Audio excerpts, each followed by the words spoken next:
So in this section, what we are seeing here is how to attack server side. Now, to do this, first we are going to use information gathering, which is used to show us the installed program, operating system on the target system, and running services on the target and port associated with these services. From these installed services, we can try and get into the system. We can do this by trying the default passwords also. So there is a lot of people that install services and misconfigure them.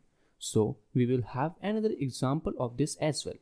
So the first problem with these services is that sometimes a lot of services are designed to give someone remote access to that computer, but they obviously need to have some security implementations.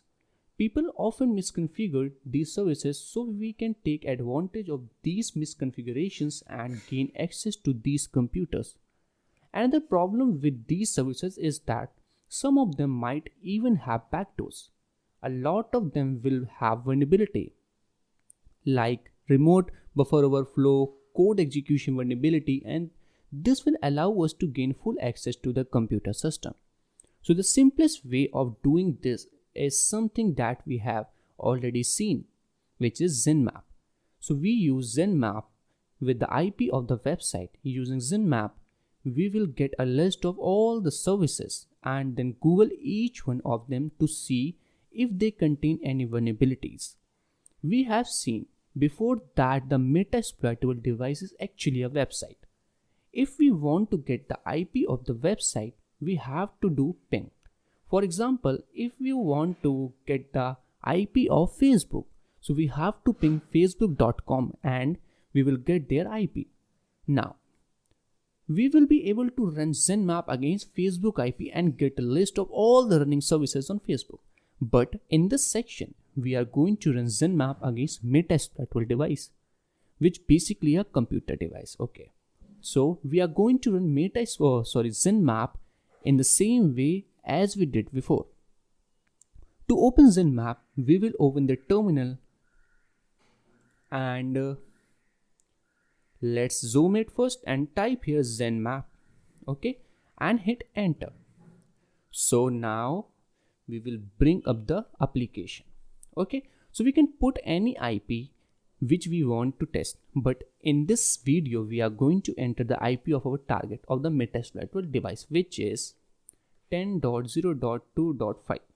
okay, so we are going to scan and then this will give us a list of all the installed applications. Okay, so we are going to do intense scan and hit on scan. It will take some time, not more than 2 to 3 minutes, but it will take some time. So you have to wait till the completion of all these things. Okay, so you have to wait because it's going to scan our meta-exploitable device, so, or we can say virtual machine, so it will take some time. So please make sure that your Kali Linux and meta-exploitable device should be in the same network, which is NAT. Okay, so it will be very easy for us to understand how all these attacks were and how to perform all these attacks. Okay, so as you can see that the scan is running and we are having here nmap output, so where we can see the output, and there we have ports, host, topologies, host details, and scans. Okay, so we are here inside the nmap output, so whatever it will scan, it will come inside this particular tab, which is nmap output.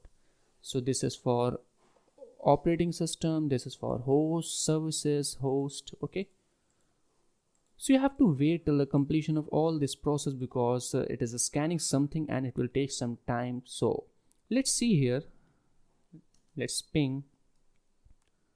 Okay, I need to open it again. Zinmap, hit enter. Okay, so now again type 10.2.5 and hit enter. So it will start scanning. So this is nmap, so this is the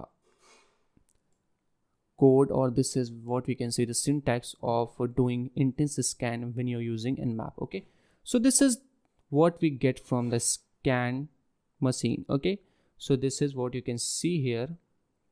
So the process is going on, so you have to wait till the finishing of this, because we need some very important and juicy data from this particular scan. So we have to wait till the completion of all this process. So we are having a port or topology, so we are not having anything inside all of these tabs.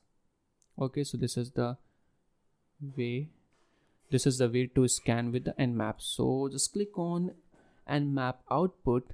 Let's see, is it completed or not?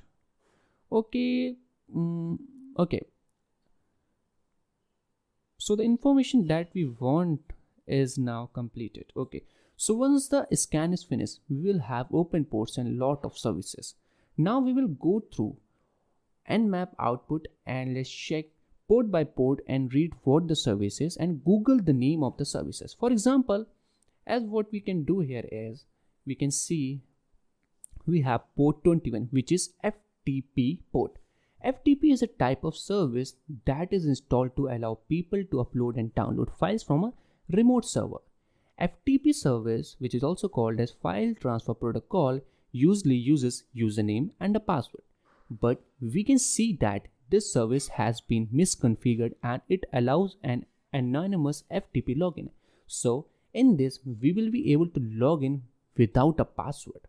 Okay, so all we have to do is we should download FTP clients such as FileZilla. Now we will be able to connect using IP address on port 21. We can also Google an FTP server, which is in our case is VSFTPD 2.3.4, and see whether it has any issue or if it has any misconfiguration or if it has any known code execution exploit or anything else. So once we Google this, we can see that VSFTPD has backdoor installed with it. It literally came with a backdoor. When it has released, we need to Google the service one by one and check whether they have any misconfiguration or any exploit installed. Okay, so now look at the port number 512, which is I think here. Okay, so this is the 512. Okay, so this is a port number 512. So now let's assume we went on them one by one and we could not find anything, and we reached the port number 512 TCP port. Okay, so now we are going to Google the service that is running on 512 port because we don't know what it is.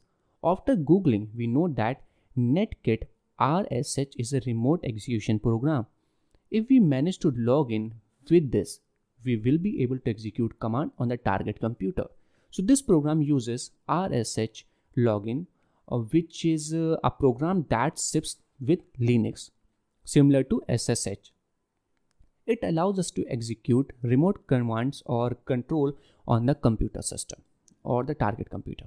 So now let's go back and see how we can connect to the RSH login service. Let's look at that, how to install or how to get Netkit package, and we can see that the metasploitable device is Ubuntu. So the target computer is running on Ubuntu, and we can see that in here it uses the RSH client service to connect. So we need to install a RSH client package to connect to that service, and it is a client program for remote cell connection. Now what we're going to do here is we are going to simply open the terminal window here. Let's make it zoom. Okay, let's minimize all the windows. Okay, so what we are going to do here is we are going to type apt-get install RSH client. So this is the command. apt-get is going to install it and configure it for us. Okay, now hit enter. So once it installed, we are going to use rlogin to login, because the first bit told us that it uses rlogin program to facilitate the login process. We are going to do rlogin again, and we don't know how to use this app, so we can use help. like our login, hit enter. So this is the way how we can use this. So the next thing that I'm going to do here is I'm going to simply type our login, okay, -l. So what is -l? -l is nothing but this is the important thing are the username and host, which is the target IP. Okay, so this and root 10.0.2 I think, okay, 5. Now hit enter. So now as you can see that we are having information related to target here. Okay, as you can see that we are having the information about the target. Okay, so this is the information that we want to get from the target side. Okay, so our login L root 10.0.2.5. so everything is correct. So this is the information that we want to get from the target side. So this is the basic manual way of gaining access to the target computer by exploiting the misconfiguration of an installed service.